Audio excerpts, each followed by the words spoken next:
July August গণঅভ্যুত্থানের বর্ষপূর্তি উপলক্ষে আজ শাহবাগে সমাবেশ করবে ছাত্রদল। দুপুর 2টায় শুরু হবে তাদের এই কর্মসূচি। সমাবেশ ঘিরে ভিড় বাড়ছে। আরো খবর জানাতে সরাসরি যোগ দিচ্ছেন সজল সাইক। সজল, আপনি এই মুহূর্তে শাহবাগের কি চিত্র দেখতে পাচ্ছেন এবং আজকের যে কর্মসূচি সেখানে রাস্তা অবরোধ করা হবে কিনা সেই তথ্যটিও আপনার কাছ থেকে জানতে চাইব।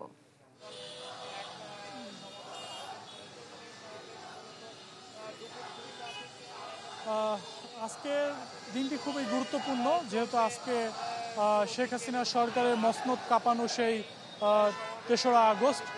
জানেন যে ২০২৪ সালের এই আগস্টের ৩ তারিখেই কিন্তু এক দফা দাবি দেওয়া হয়েছিল ছাত্র জনতার পক্ষ থেকে।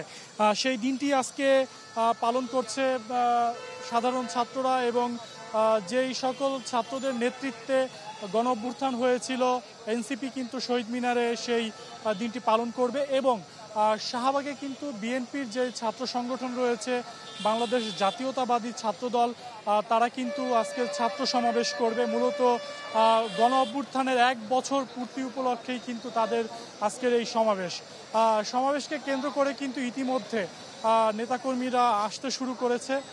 বেলা বাড়ার সাথে সাথে এই ভিড় আরও বাড়বে, কারণ আজকের এই যেই ছাত্র সমাবেশটি, সেই সমাবেশ উপলক্ষে কিন্তু বাংলাদেশ ছাত্রদল ব্যাপক প্রস্তুতি নিয়েছে। তারা 64 জেলা থেকে যেই সকল ছাত্রদল কর্মী বিভিন্ন জেলা, উপজেলা, ইউনিয়ন, ওয়ার্ড পর্যায় থেকে কিন্তু তারা একেবারে তৃণমূল পর্যায় থেকে যে সকল ছাত্রদল কর্মী রয়েছে তাদেরকে কিন্তু তারা ঢাকায় জামায়াত করার চেষ্টা করছে। সেই সাথে বলে রাখি যে যেহেতু শাহবাগ জানেন যে রাজধানীতে গুরুত্বপূর্ণ একটি সড়ক এবং গুরুত্বপূর্ণ একটি মোড় বটে, তাই শাহবাগে যখন কোনো সভা সমাবেশ হয় তখন কিন্তু কার্যত ঢাকার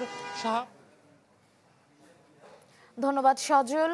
শাহবাগ থেকে ছাত্রদলের সমাবেশের সবশেষ খবর জানাতে আমাদের সাথে যুক্ত ছিলেন সজল সাইক। বাংলাদেশের শক্তিশালী থার্মিক স্টিল বার ফেমাস স্টিল লিমিটেড।